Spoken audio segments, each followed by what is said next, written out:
Hello everyone, welcome back to diplomatic Manthan. मेरा नाम अमन सिंह है। सो गाइस, हम लोग ने बात की थी कि कुछ एक नया सब्जेक्ट लेके आएंगे। वो जो नया सब्जेक्ट हम लोग लेके आए हैं, आज हम लोग बात करेंगे ज्योग्राफी एज अ सब्जेक्ट के बारे में। ज्योग्राफी आपके यूपीएससी एंड स्टेट पीसीएस में बहुत ही ज़्यादा अच्छा वेटेज रखता है। उसी के ऊपर हम लोग को डिस्कशन करना है और सारी टॉपिक्स को डे बाय डे हम लोग देखते रहेंगे। अब अगर मैं बात करूँ ज्योग्राफी की, सो यू ऑल्सो नो कि यूपीएससी में ज्योग्राफी का एक अच्छा खासा वेटेज है। बिकॉज ज्योग्राफी जो है, ज्योग्राफी कहीं ना कहीं इंटर रिलेटेड है किससे? इन्वायरमेंट से।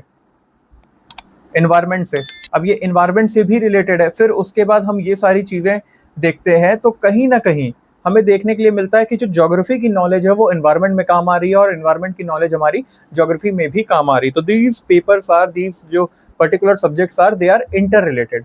If I talk about this now, so number of questions की अगर मैं बात करूं तो हमें लगभग 12 से 17 18 क्वेश्चंस देखने के लिए मिल जाते हैं ज्योग्राफी इन्वायरमेंट। और ये थोड़ा प्लस माइनस भी चल सकता है। बिकॉज कुछ क्वेश्चंस को कुछ लोग इन्वायरमेंट में काउंट कर लेते हैं और कुछ लोग उसको ज्योग्राफी में ही रहने देते हैं, और इसी तरीके से इन्वायरमेंट के साथ भी होता है। Now if I talk about geography, so जो ज्योग्राफी सब्जेक्ट है, अब हम लोग ने ज्योग्राफी क्यों स्टार्ट किया? बिकॉज हम लोग तो पॉलिटी कर रहे थे और उसमें प्रियम्बल हम लोग ने हाफ खत्म कर लिया था। द रीजन इज, आपको बीच बीच में थोड़ा बहुत ब्रेक मिलना चाहिए हर एक टॉपिक के बाद। Because preamble was getting little bit in depth, मतलब उसको हम लोग इतना ज़्यादा इन डेप्थ पढ़ रहे थे कि चीज़ें देखो कितनी ज़्यादा वो इंटेंस होती जा रही थी। तो एक ब्रेक भी बहुत ज़्यादा इंपॉर्टेंट होता है। बट आपको याद होगा, मैंने आपको एक प्रॉपर 2022 रूल का एक वीडियो बना के दिया था जिसमें आपको किस तरीके से पढ़ना है पूरे साल, उस तरीके से मैंने पूरा बताया था उस वीडियो में पर्टिकुलरली। अब इसमें मैंने क्या बताया था? मैंने बताया था जीएस, जीएस का सब्जेक्ट 1, इसमें जीएस का सब्जेक्ट 2, मतलब 2 दिन आपको जीएस का सब्जेक्ट 1 करना है, 2 दिन आपको जीएस का सब्जेक्ट 2 करना है और 2 दिन आपको ऑप्शनल करना है। अब ऑप्शनल तो definitely we are not taking here अभी करेंटली, तो we are not taking. But मैं आप लोग से उम्मीद करूंगा कि अभी जो वीडियोस आपको अगर मिलती हैं तो ये पॉसिबिलिटीज की ये भी है कि आपको 3 दिन ज्योग्राफी की वीडियो मिले और 3 दिन पॉलिटी, सो दैट आपका जो जो आपका ग्राफ है वो ऊपर की तरफ ही ज़्यादा दिखे और किसी भी एक सब्जेक्ट में आपको बोरियत ना महसूस हो। Right, this is very much important in this. Right, तो इसीलिए आज हम लोग ये इसको हम लोग ने थोड़ा सा कट किया है, पॉलिटी को थोड़ा सा कट किया है। डेफिनेटली पॉलिटी की वीडियोस आप लोग डिमांड करेंगे तो we will be giving you, but needed is कि थोड़ा सा कट करके अब सब्जेक्ट थोड़ा स्विच किया जाए, बिकॉज सारे सब्जेक्ट को हम लोग को इवनली कंप्लीट करना है। So talking about geography, geography you also know कि everything is dependent upon geography. Geography का बहुत ज़्यादा वेटेज है और ये जो सब्जेक्ट है ये अपने आप में ही बहुत वास्ट सब्जेक्ट है। मेरा तो ऑप्शनल रहा है ज्योग्राफी, तो मैं इसके बारे में बहुत अच्छे तरीके से जानता हूँ। ये जो पर्टिकुलर सब्जेक्ट है ज्योग्राफी, ये इतना ज़्यादा अपने आप में वास्ट है ना कि इसका ऑप्शनल सबसे ज़्यादा लेंदी लगता है मुझे। 6 महीने लग जाते हैं उसको प्रॉपरली खत्म करने में सिर्फ। तो this is a very vast subject और इसको हम लोग देखेंगे क्रिस्प फॉर्म में। मैं आपको बीच बीच में बताता रहूँगा कि कौन से टॉपिक्स पे किस तरीके के क्वेश्चंस पूछे जा चुके हैं, किस तरीके से क्वेश्चंस आए हैं और कौन से ईयर में आए हैं। ये सारी चीज़ें मैं आपको टाइम टू टाइम बताता रहूँगा जैसे जैसे हम लोग टॉपिक्स को कवर करते रहेंगे। Right, starting with today's topic, हमें पता है सबसे इंपॉर्टेंट और सबसे बेसिक चीज जो है ज्योग्राफी में वो स्टार्ट होती है आपके origin and evolution of earth से। अर्थ की बात कर रहे हैं हम लोग, मतलब इसको मैं हटा देता हूं। अब यहाँ पे हम लोग अपने चैप्टर का नाम लिखते हैं origin and evolution of earth.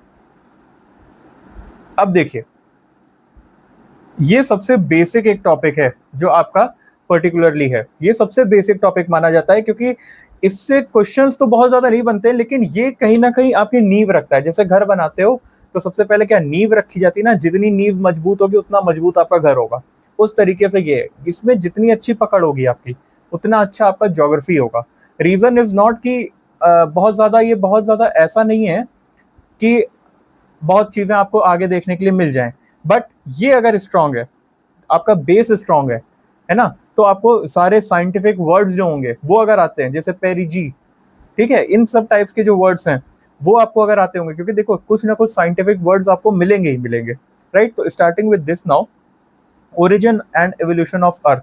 अब जब हम अर्थ की बात करते हैं तो अर्थ में हमें, देखिए जब हम अर्थ की बात करते हैं तो हमें दो फैक्टर्स देखने के लिए मिलते हैं। क्या क्या सर? पहला होता है physical geography, sorry physical landform, physical landform. अब फिजिकल लैंडफॉर्म जैसे जैसे सर जैसे माउंटेन्स हो गया, अर्थ पे जो फिजिकल लैंडफॉर्म्स है, माउंटेन्स हो गया, रिवर्स हो गई, ठीक है, लेक्स, इन सब टाइप्स के जो भी चीजें होंगी उसको हम लोग फिजिकल लैंडफॉर्म बोलेंगे। हमने देखा कि फिजिकल लैंडफॉर्म्स होते हैं। अब ये तो फिजिकल लैंडफॉर्म होते हैं, लेकिन एक और चीज होती है, that is your humans. Humans humans भी होते हैं। अब ये जो ह्यूमन है ना, ह्यूमन हम लोग, इनका रहना ही, ये ह्यूमंस का होना ही आपको क्या बताता है, अर्थ को बाकी सारे प्लैनेट से अलग बनाता है। अर्थ को बाकी सारे प्लैनेट से अलग बनाता है। क्यों? क्योंकि इस पे ह्यूमंस है, यही तो बनाता है, डिफरेंस तो यही क्रिएट करता है ना। और साथ में अगर मैं बात करूं तो इसीलिए हमें देखते हैं कि जब हम पढ़ते हैं, जब हम ज्योग्राफी को पढ़ते हैं तो हम देखते हैं कि फिजिकल लैंडफॉर्म जो कि आगे जाके क्या मिलता है हमको, इसीलिए तो हम लोग क्या पढ़ते हैं, फिजिकल ज्योग्राफी। फिजिकल ज्योग्राफी और ह्यूमंस के बारे में मतलब ह्यूमन ज्योग्राफी। तो अगर हम देखें कि हमको क्या क्या नीडेड है ज्योग्राफी में, तो हमें फिजिकल एंड ह्यूमन ज्योग्राफी को इंटर रिलेट करके पढ़ना है। वो दोनों की जरूरत पड़ती है ज्योग्राफी को समझने में। समझिए क्यों, ज्योग्राफी में फिजिकल और ह्यूमन का क्या रोल होने चाहिए। मतलब हमने तो बहुत बार ऐसा सुना था कि सर ज्योग्राफी जो होती है वो कहीं की क्या होती है, लैंडफॉर्म्स जैसे कैसे उसके माउंटेन्स हैं, प्लेटूज कैसे हैं, प्लेन्स कैसा है, यही सब हम देखते थे। ज्योग्राफी, रिवर किस तरीके से, रिवर का कोर्स क्या है, मियांडर है कि नहीं, ये सारी चीजें हम लोग ज्योग्राफी में पढ़ते थे। लेकिन यहाँ ह्यूमंस की क्या नीड हुई, क्योंकि सर देखिए क्या होता है, होता ये है कि ये जो फिजिकल लैंडफॉर्म्स है ना, दे आर इंटर रिलेटेड, मतलब दे आर इंटरलिंकेज विद क्या, ह्यूमंस। जहां ह्यूमंस होंगे, ये जो ह्यूमंस हैं, अब आप देखिए जो ह्यूमंस हैं, क्या ये आपके जो माउंटेन्स हैं उनको इन्फ्लुएंस नहीं करते हैं? बिल्कुल करते हैं सर। आज की डेट में आप देखो, हम लोग ने माउंटेन काट के कितने रास्ते बना दिए, ये किसने किया, ह्यूमंस नहीं तो किया, है ना। तो ये कहीं ना कहीं इंटरलिंकेड है। जैसे एग्जांपल मैं देता हूँ, अगर आप माउंटेन्स में जाएंगे, माउंटेन्स में जाएंगे अगर आप, माउंटेन्स में, पहाड़ों पे अगर आप जाते हो तो याद है वो पहाड़ों वाली मैगी, पहाड़ों की मैगी या पहाड़ों की चाय, बहुत फेमस है ना ये सारी चीजें कि यार पहाड़ों की मैगी। मुझे लगता था पहले कि यार डिफरेंस क्या है, पहाड़ों की मैगी मतलब ऐसा क्या है वहां पे जो अपने यहाँ मैगी में नहीं है। लेकिन सर सच में डिफरेंस होता है।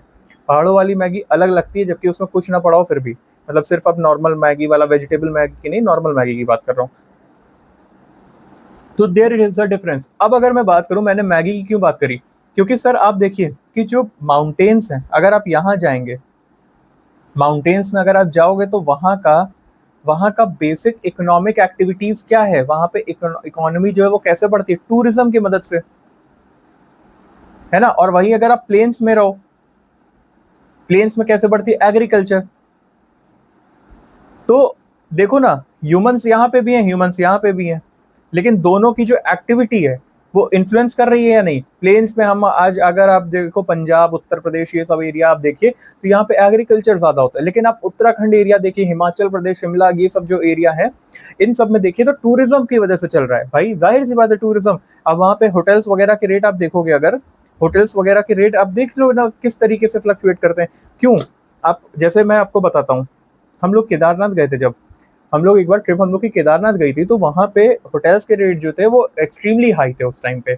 मतलब जो हम लोग ने होटल्स लिया था वो जो मेन टेम्पल है, मेन जो टेम्पल है वहाँ से अराउंड 2 किलोमीटर्स की डिस्टेंस पे था। 2 किलोमीटर्स की डिस्टेंस था, और उसका चार्ज उन्होंने जो लिया था वो पीक सीजन था जब वहाँ पे विजिट करते हैं लोग। तो वहाँ पे उन्होंने जो चार्ज लिया था, उन्होंने जो चार्ज किया था वो हमें 7,000 किया था फॉर 1 रूम, पर रूम, ठीक है। हम 2 लोग थे, ठीक है, तो उन्होंने 7,000 चार्ज किया पर रूम। अब हम लोग ने जब इसके बारे में पता किया तो द थिंग वॉज, क्योंकि सर अब देखो 6 महीने के लिए वो बंद हो जाता है, 6 महीने के लिए वो टेम्पल इज बंद, वो टेम्पल बंद रहता है 6 महीने के लिए। तो अब वो जो 6 महीने है उनको उसमें कवर करना है। आप मैगी बताता हूँ मैं, मैगी जो आपको यहाँ 15-20 रुपीज की मिल जाती है, वहां पे आप जाओगे तो 60 to 80 रुपीज में मिलेगी, वही same Maggi. The reason is because वो नीचे से ऊपर लेके जा रहे हैं। तो उनका जो मेन जो धंधा चल रहा है वो किसकी वजह से चल रहा है, वो टूरिज्म की वजह से चल रहा है। इसीलिए I am saying that physical landforms and humans are interlinked to each other, they are interlinked, they are interlinked to each other, they are interlinked to each other। वो एक दूसरे से क्या है, इंटरलिंक्ड है। उनको इंटरलिंक्ड है वो, ठीक है। अब ये चीज हम लोग ने देख ली। अब अर्थ के बारे में मैंने आपको थोड़ा सा डिस्कशन कर लिया, अर्थ। अब हम लोग आते हैं इसके फॉर्मेशन पे, किस तरीके से फॉर्मेशन हुआ था। बहुत सारे, अब सिर्फ अर्थ की बात नहीं करेंगे, हम लोग जाएंगे और पहले इन द सेंस हम लोग जाएंगे यूनिवर्स के फॉर्मेशन पे, ठीक है। अब यूनिवर्स का फॉर्मेशन देखना is very important, because universe के बाद ही तो बना होगा ना अपना अर्थ। पहले तो यूनिवर्स वगैरह बना होगा, तभी तो अर्थ बना होगा। कहा यह जाता है, बहुत सारी थ्योरीज हैं, देखो इसको लेके बहुत सारे हाइपोथेसिस और बहुत सारी थ्योरीज हैं। मतलब जब देखो एक नया नया कुछ ना कुछ मिल रहा है, हाइपोथेसिस थ्योरीज जो है वो नई नई मिलती जा रही हैं। बट द थिंग इज, जो मोस्ट मोस्ट एक्यूरेट बोला जाता है जिसको, या और जिसको बहुत ज्यादा माना जाता है कि ये एक्यूरेट है और ये सही होगी, उसको हम लोग जानते हैं किस नाम से? बिग बैंग थ्योरी के नाम से।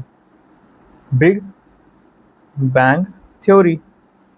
अब देखिए सर, ये जो बिग बैंग थ्योरी है, अच्छा एक चीज इसको बताने से पहले, मैंने अभी बोला कि बहुत सारे हाइपोथेसिस एंड बहुत सारी थ्योरीज हैं। What is the difference between, जैसा कि मैं आपको जानते हो, आपके मैं क्वेश्चंस बहुत ज्यादा पूछता हूं, तो what is the difference between hypothesis and a theory? What is the difference between hypothesis and a particular theory? देखिए होता क्या है, जो हाइपोथेसिस होता है ना, that is not backed by a particular evidence, उसमें एविडेंस की कमी होती है। जो हाइपोथेसिस होता है उसमें थोड़ा एविडेंसेस की कमी होती है, लेकिन जो थ्योरी होती है that is backed by evidences, मतलब हमें कुछ एविडेंसेस मिल चुके हैं कि हाँ सर ये हो सकता है। अब मैं बात करता हूँ बिग बैंग थ्योरी की, तो इसके लिए आपको थोड़ा सा एक कहानी सुनने की जरूरत है। हुआ क्या था, एक बहुत पहले देयर वाज अ पॉइंट, एक पिन पॉइंट था, एक पिन पॉइंट था। इसको देखो, इस पे क्वेश्चंस नहीं बने, तो मैं बहुत ज्यादा इसको डिटेलिंग नहीं करने वाला हूँ। डिटेल में मतलब ये इन द सेंस कि इस पे इतना नहीं डिस्कशन करूंगा कि आपका टाइम वेस्ट हो, ठीक है। We will be talking about something जिसमें क्वेश्चंस आ चुके हैं। जैसे कुछ क्वेश्चंस आपके उस पे आए थे, ओरिजिन ऑफ लाइफ पे, कि मीथेन गैस वगैरह गैसिंग पे आई थी, डी गैसिंग पे कुछ क्वेश्चंस आए थे। And this was question from 2018, 2018 में।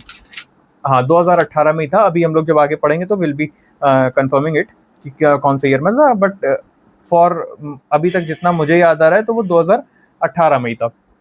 अब देखिए क्या होता है, ये एक पॉइंट था, ठीक है, ये एक पॉइंट था। इस पॉइंट का नाम था पॉइंट ऑफ सिंगुलैरिटी।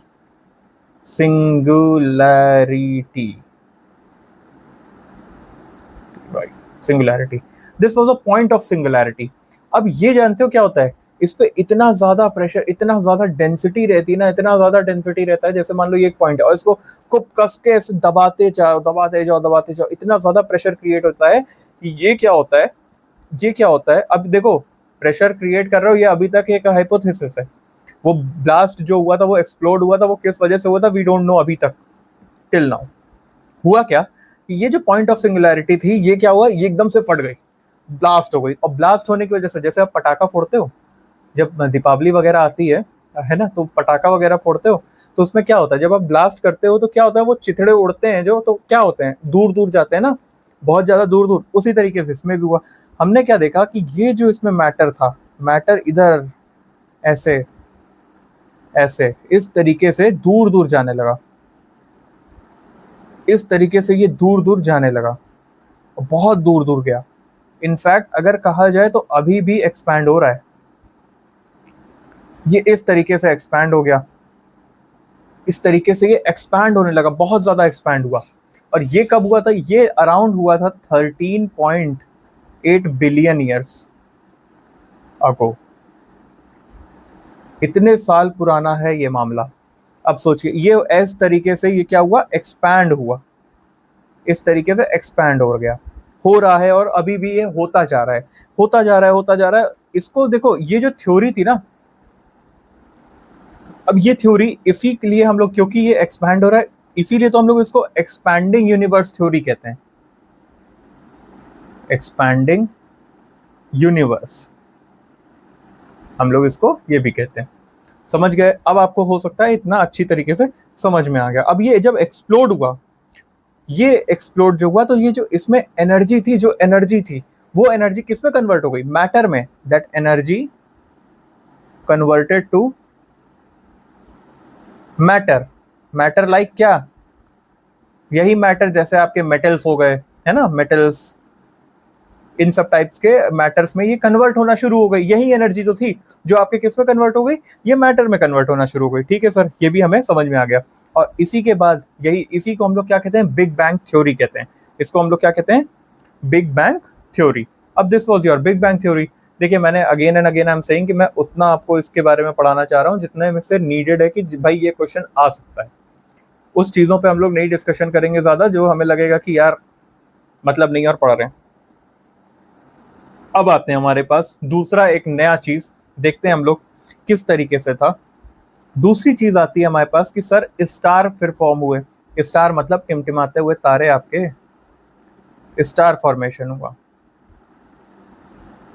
अब स्टार फॉर्मेशन किस टाइप से हुआ था ये भी हमें थोड़ा सा जानना है। हुआ क्या था ना, देखिए ग्रेविटेशनल फोर्स था ना, एक ग्रेविटेशनल फोर्स था किसमें। होता क्या है कि देयर वाज अ, पहले जो पहला पुराना यूनिवर्स था ना, पुराना जब यूनिवर्स नया नया बना था तो उसमें होता क्या था, उसमें हर चीज की डेंसिटी वगैरह अलग अलग थी। डेंसिटी जो थी वो थोड़ी अलग थी, मतलब क्या थी, डेंसिटी का डिफरेंस था। ठीक है, इनिशियली क्या था, डेंसिटी डिफरेंट थी, मतलब there was difference in density. तो डेंसिटी डिफरेंस लिख लें इसको, density difference, there was density difference. ठीक है सर, डेंसिटी डिफरेंस किस में थी, ये किस चीज में थी, आपके ग्रेविटेशनल फोर्स में। ग्रेविटेशनल फोर्स में,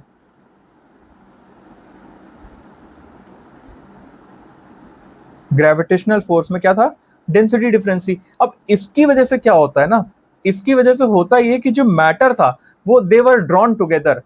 तो मैटर मैटर ड्रॉन टुगेदर। ठीक है सर, ये भी हम समझ गए, मतलब डिफरेंस होने, डेंसिटी के डिफरेंट होने की वजह से क्या हो गया, मैटर जो थे वो देवर ड्रॉन टुगेदर, मतलब साथ में आ गए। ठीक है, ये भी हमें समझ गए। अब यही तो एक बेस था किस चीज का सर, यही तो एक बेस था गैलेक्सी के डेवलपमेंट का। This was the basis for the development of Galaxy, this was the basis for development of galaxies. और एक नहीं थी, एक गैलेक्सीज नहीं थी, एक गैलेक्सी नहीं थी, सॉरी, एक गैलेक्सी नहीं थी, पता नहीं कितनी सारी थी, यही एक था भाई। ठीक है सर, ये भी हमें समझ में आ गया। इसके बाद होता क्या है, अब देखिए होता क्या है, a galaxy starts to form what, यहां मैं लिखता हूं आपके लिए, होप यहां पे आपको समझ में आ जाएगा। देखिए a galaxy starts to form a large number of, मतलब कुछ गैसेस जो होती हैं, कुछ गैसेस उनका क्या हो गया, एक्यूमुलेशन होना शुरू हुआ। जब ये साथ में हमने देखा कि गैलेक्सी बन रही है तो क्या होता है, किस तरीके से बन रही है हमें ये देखना है। ये जो गैलेक्सी बनी है, अभी हमने ये समझ लिया कि डेंसिटी डिफरेंस की वजह से मैटर जो थे वो साथ आ गए। अब मैटर साथ आने की वजह से क्या हुआ कि गैलेक्सी फॉर्म हो गई। किस तरीके से फॉर्म हुई हम ये देख रहे हैं। अब हमने देखा कि जो क्या हुआ ना, कुछ एक गैस थी, और वो गैस कौन सी थी, हाइड्रोजन। हाइड्रोजन का क्या हुआ, इस हाइड्रोजन के लार्ज क्लाउड्स, लार्ज क्लाउड्स मतलब ये क्या हो गया, इसका एक्यूमुलेशन, एक्यूमुलेशन,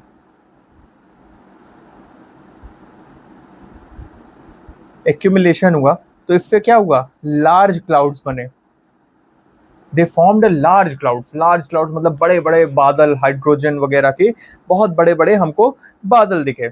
और क्या मिलता है हमको, हमने देखा कि इट वॉज हाइड्रोजन गैस। कौन सी गैस थी हमारी, हाइड्रोजन गैस थी। और इसी को हम लोग क्या बोलते थे, इसी लार्ज क्लाउड को हम लोग क्या बोलते थे, नेबुला।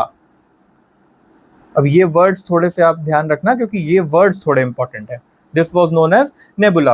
अब इसी के साथ हमने देखा कि ये जो नेबुला था ये धीरे धीरे धीरे धीरे बढ़ता गया, और ये बढ़ के क्या बनाता है, लोकलाइज क्लम्स। कुछ क्लम्स मतलब एक गुच्छे टाइप का, कुछ क्लम्स, क्लम्स ये क्या होता गया, डेंसर होता गया, ये और डेंस होके क्लम्स बनाने लगा। ये क्लम्स ऑफ गैसेस, पी होगा सॉरी, क्लम्स ऑफ गैसेस।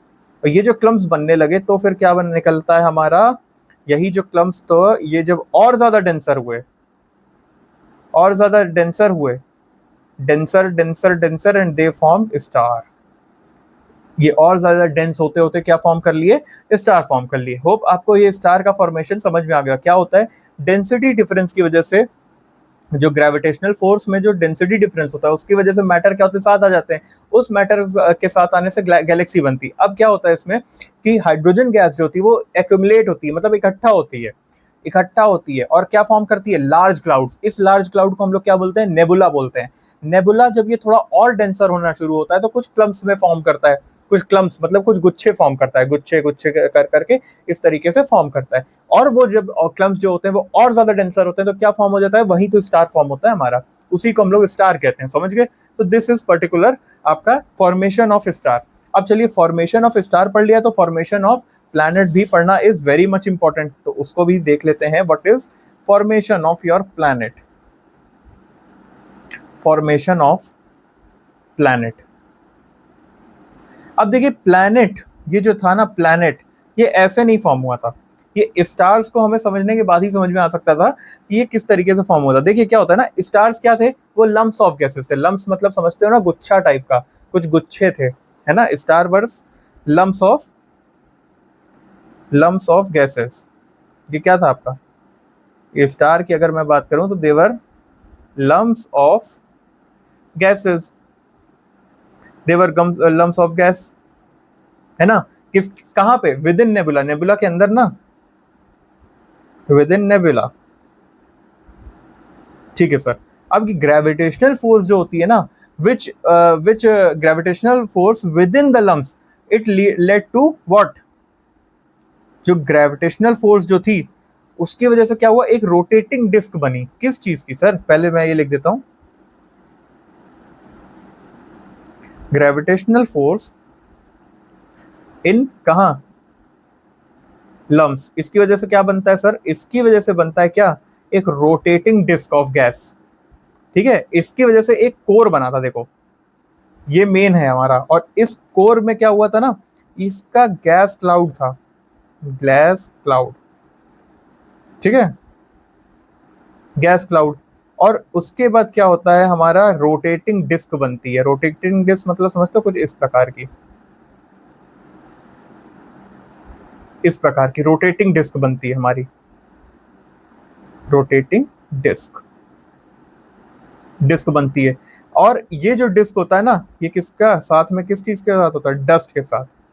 ये जो होता है इसी के साथ तो हमारा क्या बनता है, गैस कोर, यही तो होता है गैस कोर। ये दोनों मिला के क्या बना देते हैं, गैस कोर बना देते हैं।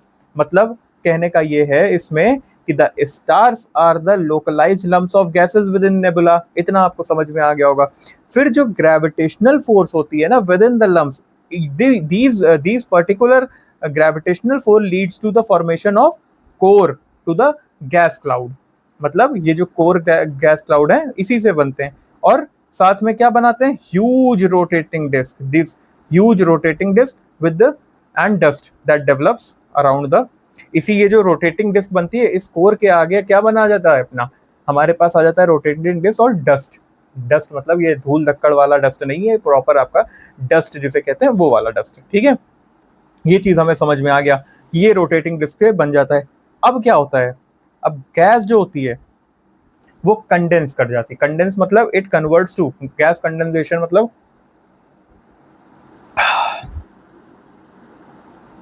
सॉलिड, मतलब डायरेक्टली सॉलिड में गैस क्या होती है, कंडेंस करती है।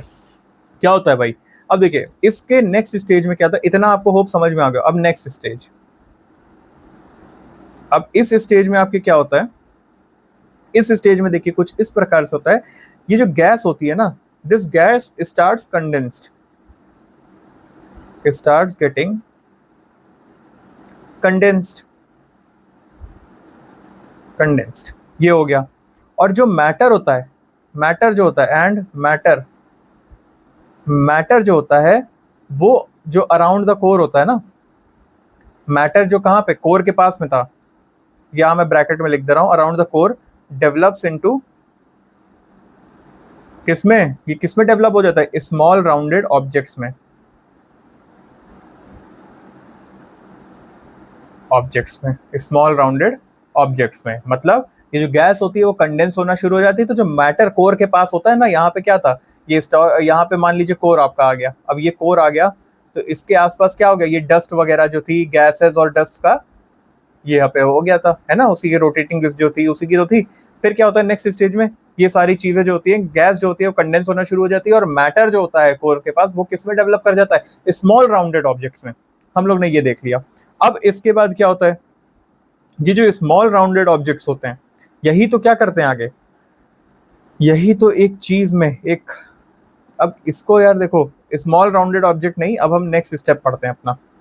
ये जो नेक्स्ट स्टेप था लार्जर बॉडीज का, इसमें कुछ लार्जर बॉडीज भी होंगी। अब ये जो लार्जर बॉडीज जो होती हैं ये फॉर्म होना शुरू होते हैं किससे, these are formed due to collision, collision and gravitational attraction, gravitational attraction. अब ये जो ग्रेविटेशनल कोलिजन मतलब ऐसे है कि ये इतनी तेज लड़ेंगे एक दूसरे से कि एक दूसरे में चिपके रह जाएंगे, इस तरीके से समझ लो। ग्रेविटेशनल और ग्रेविटेशनल अट्रैक्शन और कोलिजन की वजह से जो लार्ज बॉडीज होती हैं वो फॉर्म करती हैं। तो इससे क्या होता है ना, जैसे ये मान लीजिए कि ये दो लार्ज बॉडीज हैं और ये एक दूसरे से इतनी तेज लड़ी कि ऐसे चिपक गई, है ना, ये दूसरे से चिपक जाती हैं, इस तरीके से लार्ज बॉडी बनी थी। अब फाइनल स्टेज जो होता है, फाइनल स्टेज जो होता है ना, इसमें इसमें कुछ एक बहुत मस्त चीज होती है। और वो मस्त चीज क्या होती है सर, फाइनल स्टेज में हम देखते हैं कि ये जो लार्ज नंबर ऑफ स्मॉल प्लैनेटिज्म होते हैं ना, यही तो क्या करते हैं, यही तो हमारे निकालते हैं प्लैनेट्स। इसमें से कुछ जो बॉडीज होती हैं उसको हम लोग क्या कहते हैं, large bodies in the form of planets. इसी में से तो निकलते हैं हमारे लास्ट स्टेज में हमको दिखते हैं प्लैनेट्स, कुछ छोटे कुछ बड़े, स्मॉल राउंडेड ऑब्जेक्ट्स, फिर उसके बाद ये लार्ज ऑब्जेक्ट्स, इस तरीके से हमें देखने के लिए मिलता है। अब आपको समझ में आ गया होगा प्लैनेट किस तरीके से बनते हैं, आई होप प्रॉपरली समझ में आ गया होगा कि प्लैनेट का जो फॉर्मेशन है वो किस प्रकार का है। अब अगर ये समझ में आ गया है तो we will be going on a next topic जिसको हम लोग बोलते हैं क्या, अपना solar system sir, our solar system. अब देखो सोलर सिस्टम जो है ना वो दो भाग में है, मैं इसको थोड़ा बीच में लिख देता हूँ। अब देखिए सोलर सिस्टम जो है वो टू टाइप्स में, मतलब दो पार्ट में अपना डिवाइडेड है। देखो आपको मालूम तो होगा ही ना, सारे आपके जो प्रॉपर प्लैनेट्स हैं उनका नाम तो मालूम ही है। हम लोग कुछ जानते हैं दो प्रकार के जो हैं, उसमें पहला है इनर, इनर या टेरेस्ट्रियल, टेरेस्ट्रियल प्लैनेट्स, और दूसरा हम कह सकते हैं आउटर या जोवियन प्लैनेट। अब देखिए क्या होता है, होता ये है कि हम अब इनर में अगर मैं बात करूं तो कौन कौन से आएंगे सर, इनर में जैसे आपके आगे के चार जो आ जाएंगे, मरकरी, मरकरी, वीनस, अर्थ, देन उसके बाद मार्स, और बाकी चार इसमें आ जाएंगे, राइट। अब हम देखते हैं ये कुछ इस प्रकार के हैं, अभी फिलहाल चार हम लोग इसको चेक करते हैं, चेकआउट करते हैं क्या है इसमें। हमने देखा कि ये जो इनर प्लैनेट है इनकी जो डेंसिटी है वो बहुत ज्यादा हाई है, high density, they are smaller in size, कुछ कैटेगरी है मैं इसमें आपको स्मॉलर साइज, ये स्मॉल है साइज में। अब इसमें देखिए ये चीज हो गई, हमने इसमें क्या देखा, हमने डेफिनेटली इसका ऑपोजिट ही होगा, राइट। हमने देखा कि इसमें जो डेंसिटी है वो क्या है, लो, लेस डेंसिटी या लो डेंसिटी, और जो साइज है वो क्या है, लार्ज साइज। लार्ज साइज ही देखने के लिए हमको लगभग लगभग मिला है इसमें, राइट।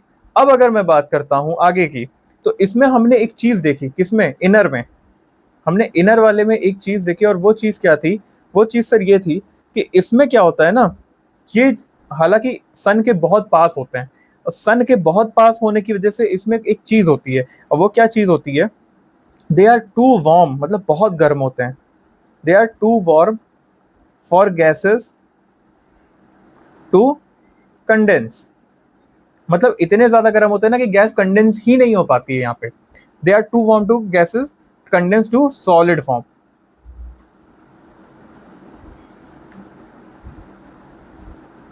सॉलिड पार्टिकल, मतलब दे वर टू फॉर्म कि to condense to solid particle, मतलब डायरेक्टली गैस किस में कन्वर्ट हो जाती है, सॉलिड पार्टिकल में। और इसी वजह से इंटेंस जो इसमें सब क्या होता है, एक और चीज होती है इसमें, इंटेंस सोलर विंड होता है, इंटेंस सॉरी, मैंने शायद उल्टा बोल दिया। मेरा कहने का मतलब था कि it was too warm for gases to condense to solid particle. ठीक है, it was too warm for gases to condense to solid particle, ये कहने का मेरा मतलब था। I am really sorry. Intense solar winds, intense solar winds blow करती हैं, ऐसे क्या करती हैं, ब्लू कर देती हैं, blue of all the gases, मतलब गैसेस जो होती है ना गायब कर देती है, और dust, they blue of all the gases and dust. और इसकी वजह से क्या होता है, इसी वजह से तो क्या होता है, solid solid Rocky surface form होता है, इसी वजह से तो फॉर्म होता है सॉलिड रॉकी सरफेस। समझ गए, इसी पे देखो, इस पे हमें ये मिल गया देखने के लिए कि हमें क्या मिलता है, सॉलिड रॉकी सरफेस मिलता है। अब अगर मैं यहाँ की बात करता हूँ इसकी पर्टिकुलरली, तो इसमें हम देखते हैं कि सर इसमें तो लेस इंटेंस वो है, लेस इंटेंस सोलर विंड्स हैं, और इसकी वजह से क्या होता है, जो डस्टी गैसियस है वो सरफेस पे रह जाते हैं। डस्ट और गैस जो होते हैं सरफेस पे रहते हैं, इसीलिए तो इनका सरफेस जो होता है वो डस्टी और गैसियस होता है। जैसे जुपिटर, अब इसका एग्जांपल ले लो, Jupiter, Saturn, Uranus and Neptune. इस तरीके से हम लोग ने देख लिया कुछ सोलर सिस्टम के बारे में, कुछ फैक्ट्स हैं वो भी आप जान लीजिए कि सबसे छोटा जो प्लैनेट है वो कौन सा है, mercury. Mercury is the smallest, ठीक है, mercury is the smallest planet. उसके बाद वीनस की बात अगर मैं करूं, वीनस को अर्थ का ट्विन कहा जाता है, ट्विन ऑफ अर्थ। क्यों, क्योंकि उसी की तरह ये आइडेंटिकल लगता है, मतलब देखने में थोड़ा सा सेम लगता है। लेकिन एक चीज इसमें इंपॉर्टेंट है, 90 to 95% जो एटमॉस्फेयर है उसका किसका है, CO2 का। और इसमें जो बारिश होती है किस चीज की होती है, सल्फ्यूरिक एसिड की, SO2, sulphuric acid, H2SO4 sorry, sulphuric acid. मैं केमिस्ट्री का स्टूडेंट नहीं रहा हूँ ना, इस वजह से मुझे ये कन्फ्यूजन होता है। H2SO4 की बारिश होती है। आई होप अब मैं सही बोल रहा हूँ, H2SO4। ठीक है, अगर लार्जेस्ट की मैं बात करूँ तो कौन सा है भाई, लार्जेस्ट इज जुपिटर। ये सब कुछ फैक्ट्स हैं, इस पे अभी तक ऐसे इस टाइप के क्वेश्चंस नहीं बने, बट फिर भी। अब इसमें जुपिटर में क्या क्या होता है, इसमें होता है हाइड्रोजन, हीलियम, और उसके बाद मीथेन वगैरह होती है, मीथेन, अमोनिया होता है, अमोनिया भी होता है। अब जो यूरेनस है ना, ये जो यूरेनस है, कहाँ गया भाई, हाँ, ये जो वीनस है, सॉरी, वीनस एंड यूरेनस, इन लोग का टिल्ट कुछ ऐसा है ना, कुछ इस प्रकार से टिल्ट है कि ये क्या करते हैं, appears opposite to each other, opposite to others. मतलब ऐसा इनका टिल्ट है कि ये लगता है कि जो रोटेशन इनका हो रहा है वो ऑपोजिट हो रहा है, किससे, बाकियों से, बाकियों से थोड़ा ऑपोजिट लगता है, इस प्रकार का इसमें है कुछ। ठीक है, ये सारी चीजें हम लोग ने देख ली। किस चीज के बारे में हम लोग ने बात कर ली है, सोलर, पर्टिकुलर आपने सोलर सिस्टम के बारे में हम लोग ने थोड़ी सी जानकारी हासिल कर ली कि सर इस टाइप का अपना सोलर सिस्टम है। अब देखो, सोलर सिस्टम इस टाइप का तो है, ये तो हम समझ गए, लेकिन मैंने फिर वही मैं बात कर रहा हूँ कि मैं आपको सिर्फ उतना पढ़ाने की कोशिश कर रहा हूँ जितना आपके बहुत ज़्यादा काम आने की संभावना है। कुछ चीज़ों के ये बहुत बेसिक है, जब हम लोग उसके ऊपर पर्टिकुलरली चीज़ों के ऊपर आएंगे तो हमें पता लगेगा कि यार बेसिक्स तो सच में इम्पोर्टेंट है। मून की अगर मैं बात करूँ, अब मून, हमारे चंदा मामा के बारे में, इनके बारे में भी कुछ थोड़ा बहुत जान लेते हैं, कुछ फैक्ट जान लेते हैं। चीज़ों को अच्छे से पढ़ेंगे जब हम लोग आगे, जैसे जैसे नीड पड़ती जाएगी हम लोग चीजों को अच्छी तरीके से देखते रहेंगे। अब this is the only satellite, natural satellite, natural satellite किसके लिए, ऑफ अर्थ। ये हमारे नेचुरल सैटेलाइट है, किसका, अर्थ का। अब इसकी अगर मैं डायमीटर की बात करूं, देखो मैं फैक्ट्स ही आपको ज्यादातर दे रहा हूं। डायमीटर जो है वो लगभग अर्थ का 1/4 है, 1/4 of 1/4 of earth, 1/4 of earth.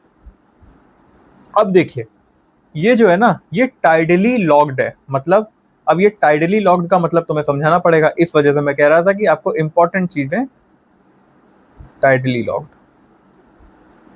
अब ये जो टाइडली लॉक्ड होता है ना, ये होता क्या है, देखिए क्या होता है ना कि ये जो रिवॉल्व करता है एंड रोटेट करता है, ये कैसे करता है, ये करता है 27 दिन में। और इस प्रकार से ये टिल्टेड है, इस प्रकार से ये रिवॉल्व और रोटेट करता है ना कि इसकी सिर्फ एक साइड ही हमको दिखती है। मतलब ये जो पार्ट है, सिर्फ ये पार्ट ही हमें हमेशा इसका दिखता है। जैसे भी इस तरीके से ये टाइडली लॉक्ड है कि हमें सिर्फ इसका एक ही पार्ट दिखता है। इस प्रकार से ये घूमता है, मान लो, समझ गए, इस तरीके से। मतलब ये ऐसे जा रहा है, ये इस प्रकार से। तो इसका हमको we can see only one side of this moon, one side of moon, हमें सिर्फ एक ही साइड मून का दिखता है। अब आपको ये भी अच्छी तरीके से समझ में आ गया होगा। There is a concept known है सुपर मून और ये सब चीजें। अब ये मैं अभी पढ़ाना नहीं चाह रहा था, बट चलो आ गया है तो मैं पढ़ा देता हूँ इसको। सुपर मून, अब इसमें होता क्या है ना कि इसमें अर्थ के ये बहुत ज्यादा पास होता है, अर्थ के क्लोज होता है। और जब ये सबसे क्लोजेस्ट होता है तो हमें क्या बोलते हैं, पेरिजी बोलते हैं इसको हम लोग, ठीक है। पेरिजी, पेरिजी स्पेलिंग मैं देख लेता हूँ एक बार। इट, हाँ, मिनिमम डिस्टेंस पे पेरिजी, पेरिजी PERIGEE, यस, पेरिजी, इसको हम लोग बोलते हैं जब ये क्लोजेस्ट होता है। एपोजी बोलते हैं जब डिस्टेंस सबसे ज्यादा दूर होती है। सुपर मून क्या होता है, बेसिकली सुपर मून में क्या होता है कि 14% लार्जर दिखता है हमें। नॉर्मली जितना आप मून देखते हो उससे 14% लार्जर होता है, और 30% लगभग ब्राइटर, 30% ब्राइटर होता है लगभग, ठीक है। तो this was your all about the facts about moon. मतलब मून के बारे में जितना आपको नीडेड है जानने का, फालतू में एक्स्ट्रा चीजें नहीं करनी है अभी। इतना नीडेड है, आप इतना अभी समझिए कि मून के लिए भाई इतना ही नीडेड है अभी। ओरिजिन, अब देखो कुछ चीजें ऐसी हैं जैसे अर्थ। अब अर्थ के बारे में थोड़ा सा पढ़ेंगे, कहाँ का क्या क्या चीजें हम लोग ने देख ली हैं। आपका बिग बैंग थ्योरी देख ली है, फॉर्मेशन ऑफ पर्टिकुलर यूनिवर्स देख लिया है, उसके बाद हम लोग ने स्टार का फॉर्मेशन देख लिया, गैलेक्सी का फॉर्मेशन देख लिया, स्टार का फॉर्मेशन देख लिया, प्लैनेट्स का फॉर्मेशन देख लिया। उसके बाद हम लोग पर्टिकुलर मून पे आए थे, मून को भी हम लोग ने देख लिया है, और अब हम लोग देखेंगे अर्थ को। अब थोड़ा सा अर्थ को समझने वाली चीज है, तभी मैं कह रहा था ना कि ये जो बेसिक्स है वो तो एक दिन में खत्म हो जाएगा, आगे का क्या करोगे। बेसिक्स आपका ज्यादा इंपॉर्टेंट नहीं है, आगे की चीजें ज्यादा इंपॉर्टेंट। जैसे कुछ क्वेश्चंस लैटिट्यूड, अब जैसे मैं अर्थ पढ़ा रहा हूँ, अर्थ के ऊपर क्वेश्चन बना है अभी तक। क्वेश्चन 2018 में जो बता रहा था वही वाला मैं कह रहा हूँ, उसके ऊपर क्वेश्चन बन चुके हैं। तो इस टाइप की चीजें जब आप पढ़ेंगे, that will be making you a good particular aspirant, इस टाइप की चीजें। खैर, आइए अब हम लोग क्या पढ़ेंगे। अब विल बी टॉकिंग अबाउट अपना प्यारा सा धरती माता, अर्थ। अब अर्थ क्या होता है भाई, देखिए फिफ्थ लार्जेस्ट प्लैनेट है, ये सारी चीजें बहुत बेसिक हैं, बता देता हूँ फिर भी। It is fifth largest planet. Hope आप लोग सब लोग पर्टिकुलर चीजों को बना रहे हो। और इसका 2/3 पार्ट जो है, 2/3 पार्ट किससे कवर है, वाटर से, इसीलिए इसको ब्लू प्लैनेट भी बुलाते हैं, ब्लू प्लैनेट। ठीक है सर, अब ये चीज हम समझ गए होंगे, ये सारी चीजें तो समझ में। शेप वगैरह I am not discussing here, मैं ये उम्मीद कर रहा हूँ। शेप तो आपको पता ही है, ओब्लॉइड कहते हैं इसको, जियोइड जैसा, ठीक है, ओब्लेट स्फेरॉइड के टाइप का शेप होता है, ठीक है। अब एक चीज इंपॉर्टेंट समझिए इसमें है, वो है गोल्डीलॉक जोन। अब ये जो गोल्डीलॉक जोन है वो क्या है, will be discussing about Goldilock zone. Goldilock zone का मतलब ऐसा होता है ना कि ये कुछ इस प्रकार के जोन में है। अर्थ जो है अपना, ऐसे इमेजिन करो कि दिस इज सोलर सिस्टम, ये आपका सन है, और ये आपके नॉर्मल वो है, ये आपके पर्टिकुलर प्लैनेट्स हैं। अर्थ जो है, मैं इसको अर्थ मान रहा हूँ, अर्थ जो है, अर्थ कुछ इस तरीके के जोन में है, इस तरीके, ये जो जोन है, ये जोन जो है वो कुछ इस प्रकार का है, इसको गोल्डीलॉक जोन बोलते हैं। और ये जो गोल्डीलॉक जोन है वो क्यों बोलते हैं, क्योंकि सर ये जो गोल्डीलॉक जोन होता है ना, इसका मीनिंग होता है कि water can exist in liquid form. मतलब ये जो जोन होता है ना, इसमें क्या होता है, water can exist in liquid form, liquid form हमने देखा ये होता है हमारा गोल्डीलॉक्स जोन। ठीक है सर, ये भी हम समझ गए, बहुत अच्छी चीज है। मतलब अर्थ जो लाई करता है वो कहाँ लाई करता है? गोल्डीलॉक जोन में। क्यों? क्योंकि अर्थ में देखा हमने कि जो वाटर है वो जो है वो पर्टिकुलर किसमें है? लिक्विड फॉर्म में। एक और चीज है इंपॉर्टेंट जो थोड़ी सी हो सकती है, it is a densest planet, मतलब सबसे ज्यादा डेंस है, DENSEST planet in solar system. अब ये कुछ इसके फैक्ट्स थे, ये फैक्ट्स वगैरह थोड़ा इंपॉर्टेंट, जैसे 66.5 पे ये डिग्री पे टिल्टेड है ना, ये इतने पे टिल्टेड है, ये इमेजिनरी ही है, अपने ऑर्बिटल प्लेन से ये इतने पे टिल्टेड है। ये सारी चीजें बड़ी बेसिक सी चीजें, देखो ठीक है, इन सब चीजों पे इतना एक्स्ट्रा दिमाग मुझे लगता है कि नहीं लगाने की नीड है। अब ये चीज हम लोग ने देख लिया, भाई आपको पता होना चाहिए, definitely you should know this, but ज्यादा टाइम वेस्ट करके इन सब चीजों पे मुझे नहीं लगता कोई मतलब है। हम आते हैं अपने इंपॉर्टेंट चीज पे जिसपे क्वेश्चन बना था, ओरिजिन ऑफ लाइफ पे।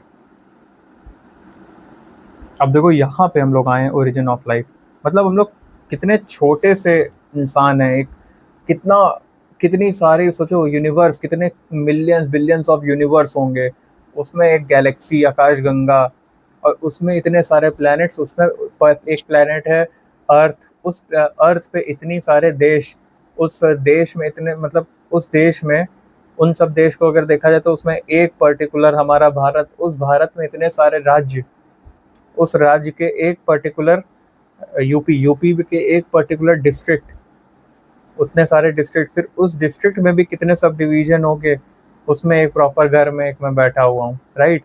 तो कितना, मतलब हम लोग तो कुछ भी नहीं है, right, according to this particular universe. And geography के मामले में बात किया जाए तो हम लोग का तो काउंटिंग हो रहा है, यही बहुत बड़ी बात है, हम लोग जो कर पा रहे हैं वही बहुत बड़ी बात है। अब देखिए ओरिजिन ऑफ लाइफ, हम लोग को लाइफ के लिए सबसे इंपॉर्टेंट चीज क्या है? लाइफ के लिए अगर मैं बात करूं तो सबसे इंपॉर्टेंट चीज क्या होनी चाहिए भाई? एटमॉस्फेयर। जबकि एटमॉस्फेयर अगर हम बात करें तो 4.6 बिलियन ईयर्स पहले नहीं था, ये अब आया है, बिलियंस ईयर्स अगो ये एटमॉस्फेयर जो है वो आया है। यहाँ पे इस टाइम पे एटमॉस्फेयर नहीं था, मतलब इस टाइम के आसपास एटमॉस्फेयर नहीं था। एटमॉस्फेयर की अगर मैं बात करूं तो ये जो क्रिएट हुआ था ना, these were created mainly because of volcanoes. ये वॉल्केनोज की वजह से क्रिएट होता है। वॉल्केनोज जब इरप्ट होते थे तो उसमें कुछ गैसेस थी। कौन कौन सी गैसेस थी सर? मेनली जो गैसेस थी वो थी मीथेन, मीथेन थी, फिर थी हमारी हाइड्रोजन, फिर थी हमारी सल्फाइड, सल्फाइड हम लोग ने देखा सल्फाइड। तो अब इस टाइप की वो थी, ठीक है। और अगर मैं इसकी बात करूं CO2, तो CO2 पता है कितने थे? 10 से 200 टाइम्स ज्यादा। इन जितनी ये थी उससे 10 to 200 टाइम्स ज्यादा आपके CO2, मतलब कार्बन, कार्बन डाइऑक्साइड थी। अब सोचो इसके ऊपर, पता है इसके ऊपर यूपीएससी ने क्वेश्चन पूछ चुका है, यूपीएससी ने क्वेश्चन 2018 में पूछ चुके हैं इसके ऊपर क्वेश्चन, इसलिए मैं ये चीज आपको प्रॉपरली पढ़ा रहा हूँ। तो हुआ क्या है कि हमने देखा कि हमारे पास क्या बना, हमारे पास बनता है अपना पर्टिकुलरली एटमॉस्फेयर। एटमॉस्फेयर किसकी वजह से बना? बेसिकली वॉल्केनोज के इरप्ट होने की वजह से। वॉल्केनोज इरप्ट हुए तो उसमें से कुछ गैसेस निकली, जैसे मीथेन निकली, सल्फाइड निकली, हाइड्रोजन निकली, और जितनी मात्रा में ये तीनों गैसेस निकली उससे 10 से 200 गुना ज्यादा कार्बन डाइऑक्साइड निकली। सोचिए कितनी मात्रा में ये निकली, बहुत ज्यादा। अब इसके ऊपर क्वेश्चन आ भी चुका है यूपीएससी में, तो हम लोग इसको डिस्कशन भी कर रहे हैं।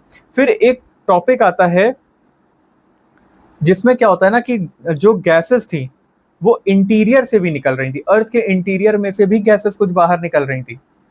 तो मतलब जो अर्थ के इंटीरियर में से आउटपोर हो रही थी गैसेस,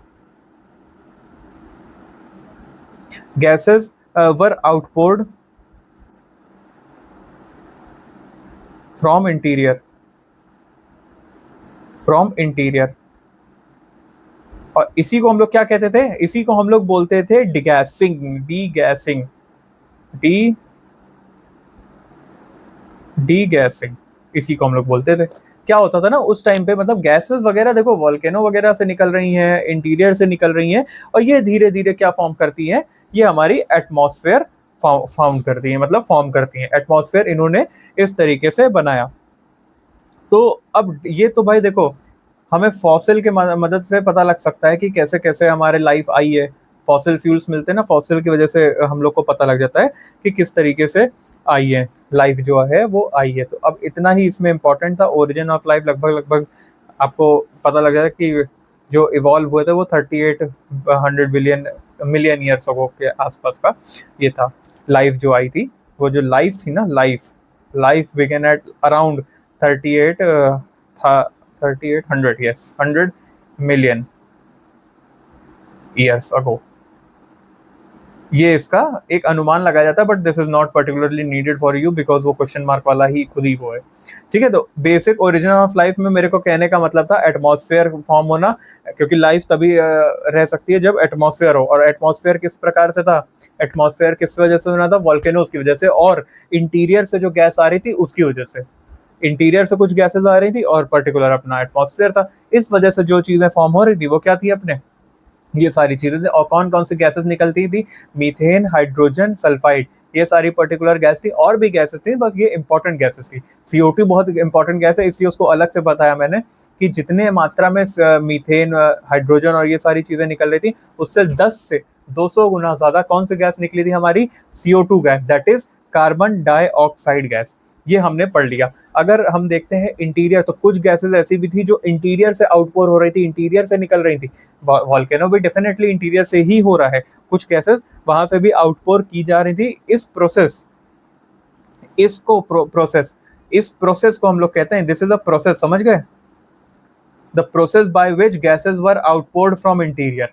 कहने का ये मतलब है the process by which, the process by which, ये समझ लो, गैसेस वर आउटपोर्ड, है ना, इस प्रोसेस को हम लोग कहते हैं डीगैसिंग। अरे डीगैसिंग यार, गैस मतलब समझ लो कि इसमें कुछ गैस है, इसको मैंने ओपन कर दिया और यहाँ से गैस बाहर निकल गई, दिस इज कॉल्ड डीगैसिंग। बस सिंपली इतना समझ गए आप। तो होप आपको ये चीज तो प्रॉपरली अब समझ में आ गई होगी। कुछ टॉपिक्स हैं जैसे लैटिट्यूड, अब ये जो टॉपिक्स हैं ये पर्टिकुलरली अर्थ के ऊपर हैं, तो मुझे इसमें आपको थोड़ा सा समय देना पड़ेगा, रीजन बीइंग क्योंकि मैं इसमें प्रॉपरली आपको बताऊंगा। अब ये आपका आज का ओरिएंटेशन क्लास था इसका, ठीक है। तो ओरिएंटेशन क्लास में होप आपको प्रॉपरली सब कुछ समझ में आ गया होगा। लैटिट्यूड, लॉन्गिट्यूड, और फिर उसके बाद इंटरनेशनल डेट टाइम, और उसके बाद स्टैंडर्ड टाइम जो होता है, ये सारी चीजें हम लोग अब देखेंगे, हीट जोन्स के बारे में देखेंगे। तो इस प्रकार से अब हम लोग धीरे धीरे आगे चीजें बढ़ाते रहेंगे, राइट। होप आपको इस पर्टिकुलर जो लेक्चर है इसके माध्यम से सब कुछ समझ में आ गया होगा, किस तरीके से सारी चीज़ें फॉर्म हो रही हैं, किस तरीके से हम लोग ने बेसिक्स को देख लिया। हम लोग नेक्स्ट लेक्चर में अपने प्रॉपरली चीज़ों को करने वाले, मोशन ऑफ द अर्थ करके ये चैप्टर पर्टिकुलरली ओवर कर देंगे, फिर धीरे धीरे आगे बढ़ेंगे इंटीरियर ऑफ द अर्थ और सारी चीज़ों को। तो देखो, मिलेगा सब कुछ यहाँ पे आपको, यूट्यूब के माध्यम से आपको पूरा कोर्स आपका इसी के माध्यम से करा दिया जाएगा। 100% आपको सारी चीज़ें दी जाएंगी, राइट। बस द थिंग इज कि टाइमली करते रहिए।